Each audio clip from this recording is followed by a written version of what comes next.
friends, today's topic is angle made by a traversal line to two parallel line. अब हम यहाँ देखेंगे, यहाँ पे हमारी M और N दो पैरेलल लाइंस हैं और ये हमारी एक ट्रावर्सल लाइन है जो इन पैरेलल लाइन को कट कर रही है 2 पॉइंट्स पे.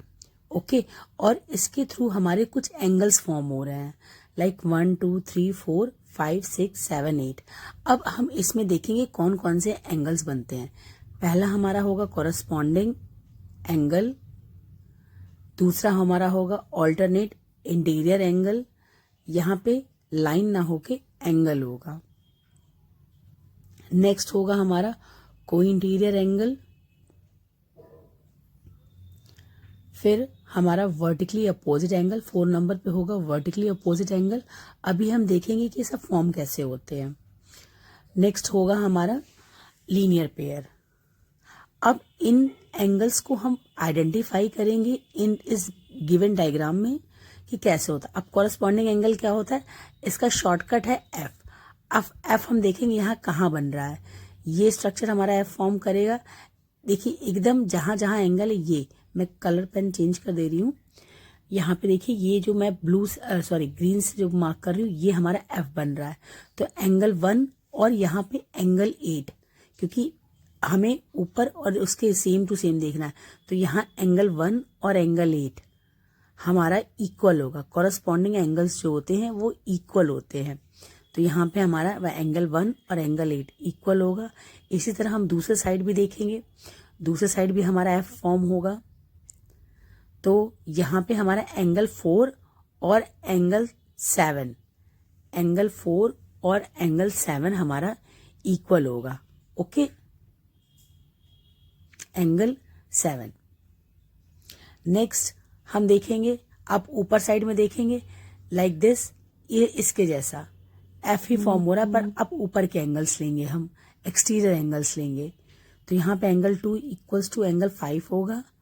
नेक्स्ट इधर में देखिए एंगल 3 और एंगल 6 ये इक्वल होंगे. ये चारों एंगल्स हमारे कैसे होंगे, ये कॉरस्पॉन्डिंग होंगे. अब नेक्स्ट है ऑल्टरनेट इंटीरियर एंगल. अब हमें देखना है ऑल्टरनेट इंटीरियर एंगल.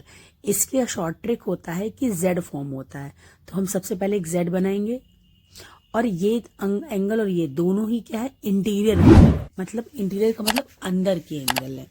ओके, अब हम अपने गिवन डायग्राम में देखेंगे कि यहाँ पे कौन सा जेड फॉर्म हो रहा है. देखिए मैं ये डिफरेंट पेन का यूज कर रही हूँ. यहाँ पे ये देखिए जेड फॉर्म हो रहा है. तो यहाँ 4 और 5 कैसे हैं, ऑल्टरनेट इंटीरियर एंगल. और ऑल्टरनेट इंटीरियर एंगल आपस में क्या होते हैं, इक्वल होते हैं. ओके, नेक्स्ट हम दूसरे साइड से भी हमारा जेड फॉर्म होगा. तो यहाँ पे 1 और हमारा 6 ये कैसे होंगे, ये होंगे ऑल्टरनेट इंटीरियर एंगल, मींस दोनों ही इक्वल होंगे. Okay, same to same. अब हम नेक्स्ट एंगल को देखेंगे, co interior angle. Co interior angles को देखने के लिए हमारा एक शॉर्टकट होता है कि सी का सी फॉर्म होता है. इसमें को का जैसे है वैसे ही सी फॉर्म होता है.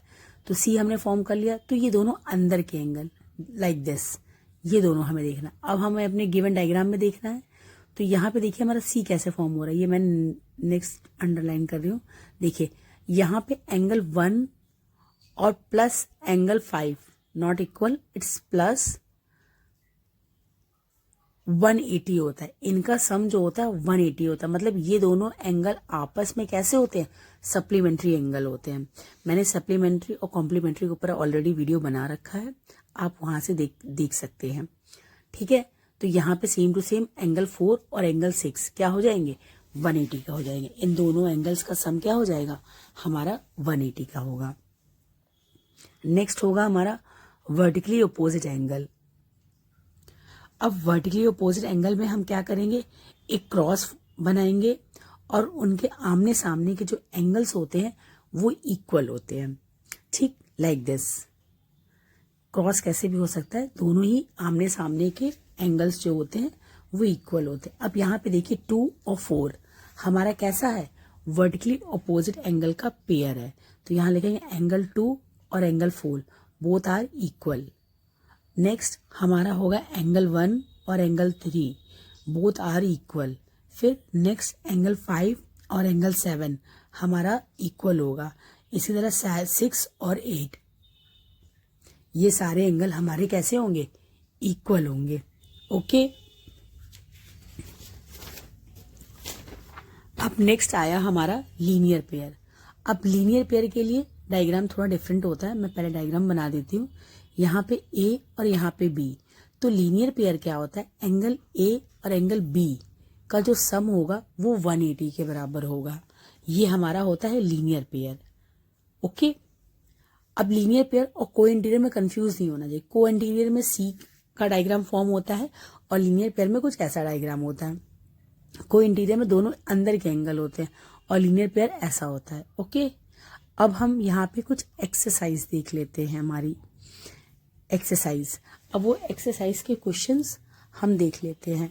अब एक्सरसाइज क्या है हमारी 5.3। यहाँ पे क्या है, in the following figure name the line segment that are parallel. अब हमारी पैरेलल लाइन कैसी होती है, लाइक दिस। ये लाइन हमारी पैरेलल है, वर्टिकली और हॉरिजॉन्टली दोनों ही हमने बता दिया। ये वर्टिकली, ये हॉरिजॉन्टली है, तो ये पैरेलल होगी। पैरेलल लाइन कभी भी एक दूसरे से कहीं पे भी नहीं मिलती हैं और वो एक दूसरे के पैरेलल में होती। यहाँ पे देखेंगे कौन सी, एफडी और हमारी एसी क्या है, पैरेलल है। ओके, हमारी एफडी और एसी ये दोनों लाइन हमारी आपस में कैसी है, पैरेलल है। अब हमारी क्या होगी, एएफ और सीडी ये दोनों लाइन हमारी कैसी होंगी, इक्वल होंगी। अब यहाँ पे ये दोनों लाइन इक्वल होंगी। अब नेक्स्ट डायग्राम हम देखते हैं। यहीं पे हमारा जो फिगर गिवन है, अब यहाँ पे क्या है, इसी तरह सेम। अब देखिए यहाँ पे ईएफ और ईडी इक्वल नहीं होगी क्योंकि ये दोनों एक दूसरे को इंटरसेक्ट कर जाएगी। ठीक है, अब नेक्स्ट डायग्राम देख लेते हैं। यहाँ पे हमारा क्या होगा, AB और LM इक्वल होगा। नेक्स्ट हमारा क्या होगा, यहाँ पे ये इंटरसेक्ट कर रही थी, यहाँ पे ये नहीं करेंगे इंटरसेक्ट। BD और MN ये हमारी कैसी होंगी, पैरेलल होंगी। नेक्स्ट हमारा इसी तरह DE और NP ये कैसी होंगी, ये हमारा पैरेलल होगा, ये दोनों लाइन। नेक्स्ट हमारा ये बड़ी वाली BD और यहाँ पे नीचे AE ये पैरेलल होगा। अब लाइन की लेंथ से मैटर नहीं करता है कि वो पैरेलल है या नहीं है, तो यहाँ पे हमारा ये पैरेलल होगा। आई थिंक आप लोगों को समझ में